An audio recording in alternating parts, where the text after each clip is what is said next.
காலையில் கிட்டத்தட்ட ஒரு 10 மணி இருக்கும். ஆனாலும் பாருங்கள், இந்த இடமே ஃபுல்லாக மிஸ்டால் கவர் ஆகியிருந்துச்சு. செம்ம குளிர், காலையில் எந்திரிக்கவே முடியலை.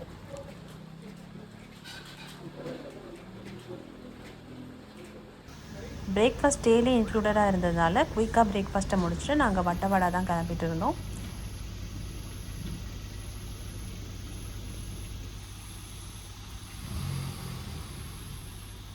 இந்த ஸ்டே மெயின் ரோட்லேருந்து கொஞ்சம் உள்ளே தான் இருந்துச்சு. ஒரு சின்ன வழி தான், அதுக்குள்ளே போய் தான் நம்ம ஸ்டேக்கு போகணும்.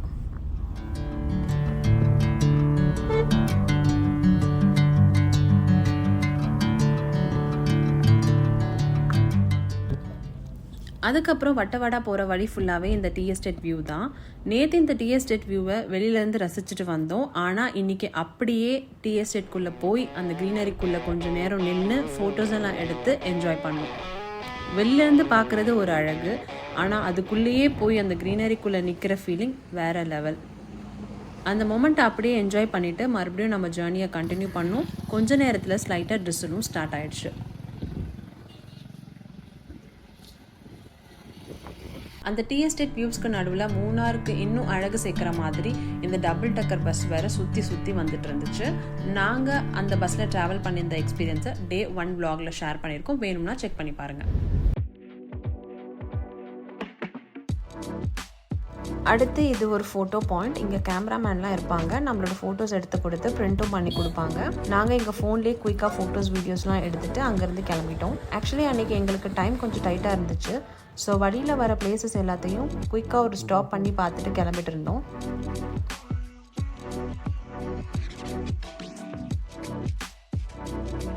இப்போ நீங்கள் பார்க்குறது மாட்டுப்பட்டி டேம் அண்ட் லேக். இங்கே போட்டிங்கும் இருக்குது. அதே மாதிரி இதுக்கு பக்கத்தில் தான் எக்கோ பாயிண்ட்டும் இருக்குது. ஆனால் ஏற்கனவே டைம் ஆகிட்டதுனால இங்கே ரொம்ப நேரம் ஸ்பெண்ட் பண்ண முடியல. நான் மூணாருக்கு வரணும்னு ரொம்ப ஈகராக இருந்ததுக்கு one of the main reasons Kolukkumalai sunrise தான். நிறைய வீடியோஸில் அந்த க்ளவுட் பெட்ஸ்க்கு நடுவில் சன்ரைஸ் பார்க்குறத பார்த்துருக்கேன். ஸோ எப்படியாவது ஒரு தடவை அதை நேரில் பார்க்கணுன்னு ரொம்ப ஆசை.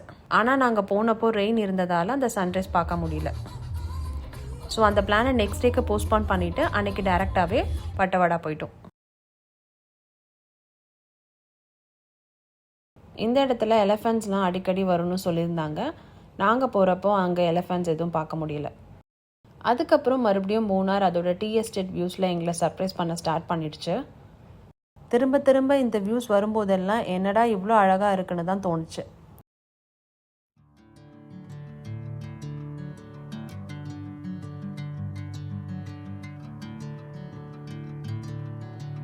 ஒரு பக்கம் நான் எதிர்பார்த்த இந்த சன்ரைஸ் மிஸ் ஆயிடுச்சு.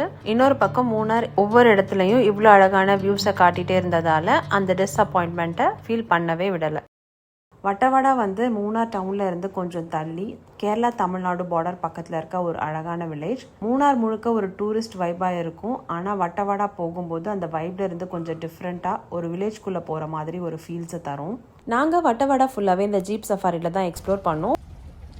இந்த ஜீப் சஃபாரியில் நம்மளை 3 to 4 hours கூட்டிகிட்டு போய் மொத்த வட்டவடாவே எக்ஸ்ப்ளோர் பண்ணுவாங்க. வழியில் வர முக்கியமான பிளேசஸ் எல்லாத்துலேயும் ஸ்டாப் பண்ணி அந்த இடத்த பற்றின டீட்டெயில்ஸை நம்ம கூட ஷேர் பண்ணுவாங்க. நாங்கள் போனப்போ அந்த அண்ணாவும் ரொம்ப நல்லாவே எல்லா பிளேஸஸையும் எக்ஸ்பிளைன் பண்ணி அந்த இடத்த பற்றின நிறைய விஷயங்களை எங்கள் கூட ஷேர் பண்ணிக்கிட்டாரு. எங்களை பக்கத்தில் இருக்க இந்த குட்டி டேமுக்கு தான் கூட்டிகிட்டு போனார். அந்த இடமே ரொம்ப காமாக பீஸ்ஃபுல்லாக இருந்துச்சு. இங்கே தான் அனிமல்ஸ்லாம் தண்ணி குடிக்குமா. ஸோ நிறைய நேரம் எங்களை இருக்க விடலை. டக்குன்னு அந்த இடத்துலேருந்து நாங்கள் கிளம்பிட்டோம். அதுக்கப்புறம் நாங்கள் போன நெக்ஸ்ட் ஸ்பாட் மேலே இருந்து மொத்த வட்டவடா வில்லேஜையும் பார்க்குற ஒரு வியூ பாயிண்ட். மேலே இருந்து பார்க்கும்போது மொத்த ஊரும் ஒரே ஃப்ரேமுக்குள்ளே வந்த மாதிரி அவ்வளோ அழகான வியூவாக தான் இருந்துச்சு. இப்போ நீங்கள் பார்க்குறது வட்டவடாவில் இருக்க ஒரு ஷூட்டிங் ஸ்பாட். இந்த இடம் சார்லி மூவிலையும் வரும். அந்த இடத்துல கொஞ்சம் நேரம் ஃபோட்டோஸ்லாம் எடுத்துகிட்டு அடுத்த இடத்துக்கு டக்குன்னு கிளம்பிட்டோம். அதுக்கப்புறம் எங்களோட ஜேர்னி முழுக்க இந்த குட்டி வில்லேஜ்குள்ளே தான். எங்கே பார்த்தாலும் சின்ன சின்ன வீடு, சுற்றி க்ரீனரின்னு அந்த இடமே பார்க்க ரொம்ப அழகாகவும் பீஸ்ஃபுல்லாகவும் இருந்துச்சு. வட்டவடாக்குள்ளேயே நிறைய லக்ஸுரியஸான காஸ்ட்லி ரெசார்ட்ஸ் இருக்குது. செலிபிரிட்டிஸ்லாம் அங்கே தான் தங்குவாங்கன்னு சொல்லிட்டு. அடுத்ததான் நாங்கள் போனது ஒரு ஸ்ட்ராபெரி ஃபார்ம். இங்கே போனதும் நமக்கு ஃப்ரெஷ்ஷாக ஸ்ட்ராபெரிஸ் கொடுப்பாங்க. அதே மாதிரி ஸ்ட்ராபெரி ஜாம், ஸ்ட்ராபெரி வைன்னு நிறைய ப்ராடக்ட்ஸும் அங்கே செல் பண்ணுவாங்க. வேணும்னா பர்ச்சேஸ் பண்ணிக்கலாம். நாங்கள் அங்கேருந்து ஒரு ஸ்ட்ராபெரி ஜாம் மட்டும் வாங்கியிருந்தோம். அதோட ப்ரைஸ் 200 rupees. டேஸ்ட்டும் நல்லாவே தான் இருந்துச்சு. அதுக்கப்புறம் போகிற வழியில் இருக்க ஒரு குட்டி வாட்டர் ஃபால்ஸ்க்கு எங்களை கூட்டிகிட்டு போனார். அதோட பேர் வந்து சில்வர் வாட்டர் ஃபால்ஸ். இங்கே குளிக்கலாம் முடியாது, ஜஸ்ட் வியூ மட்டும்தான். கொஞ்ச நேரம் அந்த வியூவை ரசிச்சுட்டு நாங்கள் அங்கேருந்து கிளம்பிட்டோம். நெக்ஸ்ட்டாக நாங்கள் போனது இந்த ஹனி மியூசியம். என்ட்ரி டிக்கெட் வந்து 50 ருபீஸ் பெர் ஹெட். உள்ளே போனதுமே ஹனி எப்படி உருவாகுது, பீஸ் எப்படி ஒர்க் பண்ணுது, ஹனியை எப்படி கலெக்ட் பண்ணுதுன்னு ஸ்டெப் பை ஸ்டெப்பாக எல்லாத்தையுமே எக்ஸ்பிளைன் பண்ணாங்க. சில இன்ட்ரெஸ்டிங்கான விஷயங்கள் தெரிய வந்துச்சு. இந்த ஃபீமேல் ஒர்க்கர் பீஸ் ஒரு நாளைக்கு அரௌண்ட் 2000 ஃப்ளவர்ஸை விசிட் பண்ணி ஹனியை கலெக்ட் பண்ணுமா. நிறைய வெரைட்டிஸ் ஆஃப் ஹனி வச்சுருந்தாங்க. டிஃப்ரெண்ட் ஃப்ளேவர்ஸ், டிஃப்ரெண்ட் டைப்ஸ்னு எல்லாத்தையும் டேஸ்ட் பண்ண கொடுத்தாங்க. நல்ல எக்ஸ்பீரியன்ஸ் தான் நான் சொல்லுவேன். அதுக்கப்புறம் அந்த அண்ணா எங்களை ஒரு ஜிப்லைன் ஸ்பாட்டுக்கு தான் கூட்டிகிட்டு போனார். பட் எங்களுக்கு டைம் இல்லாததுனால நாங்கள் போகல. மூணார் நாளே எல்லாருக்குமே படையப்ப யானை தான் ஞாபகம் வரும். நாங்களும் அந்த யானையை பற்றி நிறைய விஷயங்களை அந்த அண்ணா கிட்ட கேட்டு தெரிஞ்சுக்கிட்டோம். அவர் சொன்னதுலேயே ஒரு விஷயம் கேட்கவே ரொம்ப ஸ்கேரியாக இருந்துச்சு. எப்பவுமே அந்த யானை கத்துக்கிட்டு இருக்கேன். 10 பேர் 7 பேர் போயிருக்காங்க. அது சொல்றாங்க 7 பேர் கொடுக்கல. கரெக்டா 10 பேருக்கு கொடுத்தா வரலாம். பாக்கி அந்த ரெண்டா பண்ணாங்க அவனை மட்டும் நீங்க ஒண்ணுமே செய்யல. என்ன ரெண்டா பண்ணிருக்காங்க. கரெக்டா அவனை மட்டும் தூக்கி போட்டு கொண்டு வந்து. இந்த மாதிரி கதைகளை கேட்குறதுல என் ஹஸ்பண்டுக்கு ரொம்ப இன்ட்ரெஸ்ட். ரொம்ப ஆர்வமாக கேட்டுட்டு நல்ல கம்பெனி கொடுத்துட்டே இருப்பார். என்கிட்ட பேசுறது மட்டும்தான் அவருக்கு பெரிய சேலஞ்ச். அதுக்கப்புறமா அந்த அண்ணா இன்னொரு கதையும் கேஷுவலாக சொல்ல ஆரம்பிச்சிட்டாரு.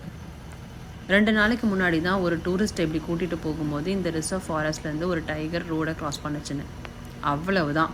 அது வரைக்கும் அண்ணா சொல்கிற படையப்பா ஸ்டோரி அவ்வளோ ஆர்வமாக கேட்டுட்டு வந்தேன்னா அதுக்கப்புறம் அவர் என்ன சொல்கிறாருன்னே காதில் வாங்கலை. டைகர் எங்களுக்கு கிடைக்கல, கடைசியில் பைசன் மட்டும்தான் பார்த்தோம். ஆனால் அந்த அண்ணாவும் விடவே இல்லை.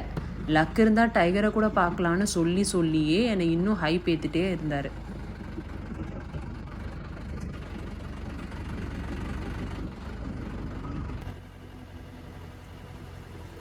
ஆனால் என்னதான் உள்ளுக்குள்ளே பயமாக இருந்தாலும் வெளியே தைரியத்தை மட்டும் காட்டிட்டு அண்ணா டைகர் வந்தால் சொல்லுங்கன்னு அவர் கூட சேர்ந்து தேடிட்டு வந்தேன். இந்த ரிசர்வ் ஃபாரஸ்ட்குள்ளே இன்னொரு ரூட் இருக்கான். அந்த வழியாக போனால் கோடைக்கு சீக்கிரமாக ரீச் ஆயிடலான்னு சொல்லிட்டு இருந்தார். ஆனால் அது இப்போ ஃபுல்லாக க்ளோஸ் பண்ணியிருக்காங்களாம். அவ்வளோதான். நாங்கள் வட்டவடா ரிசர்வ் ஃபாரஸ்ட்டுக்குள்ளேருந்து வெளியே வந்துட்டோம். இப்போ நாங்கள் டாப் ஸ்டேஷனில் இருந்த சின்ன கண்ணால் இருக்க எங்கள் ரூமுக்கு கிளம்பிட்டோம்.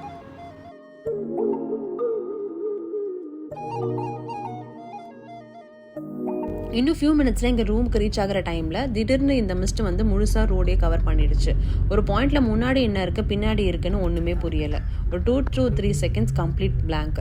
எப்படியும் என் ஹஸ்பண்ட் மேனேஜ் பண்ணி ரூமுக்கு என்னை சேஃபாக கொண்டு வந்து சேர்த்துட்டாரு. ஸோ இதுதான் எங்களோட டே 2ல் நடந்த ஒரு அழகான எக்ஸ்பீரியன்ஸ். ஒரே நாளில் இவ்வளோ விஷயங்கள் நடக்கணும்னு நாங்களே எக்ஸ்பெக்ட் பண்ணலை. அடுத்து எங்கே போகணும், என்ன இன்ட்ரெஸ்டிங்காக நடந்துச்சுன்னு அடுத்த பாட்டில் பார்க்கலாம். ஸோ வீடியோ பிடிச்சிருந்தா மறக்காமல் லைக் பண்ணுங்கள், ஷேர் பண்ணுங்கள், சப்ஸ்கிரைப் பண்ணுங்கள். தேங்க்ஸ் ஃபார் வாட்சிங். அடுத்த வீடியோவில் மீட் பண்ணலாம். பாய்.